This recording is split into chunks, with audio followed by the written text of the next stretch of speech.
Hello everyone, welcome back to my new blog. Good morning.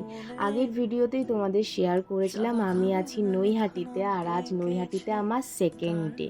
ঘুম থেকে উঠেই fresh হয়ে নিয়ে এক গ্লাস জিরের জল খেয়ে নিয়েছি। আর কিছুদিন আগে আমাদের গ্রামে ছিল মহাপ্রভুর নাম কীর্তন, যেটাকে আমরা ছোটোবেলা থেকে নামযজ্ঞ বলে থাকি। সেখানেই মা দিয়েছিল মালসা ভোগ।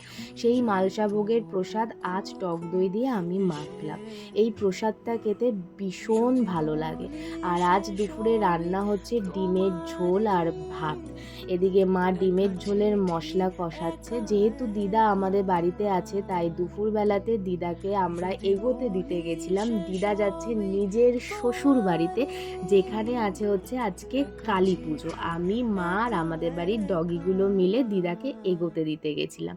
দিদাকে দিয়ে আসার পরেই আমরা লাঞ্চ করতে বসেছিলাম। আর আজকে লাঞ্চে ছিল হচ্ছে ভেন্ডির ঝাল ভাত, আর সঙ্গে ছিল হচ্ছে ডিমের ঝোল, আর শেষ পাতে ছিল হচ্ছে টক দই। টক দইটা না ভীষণ ভালো ছিল খেতে।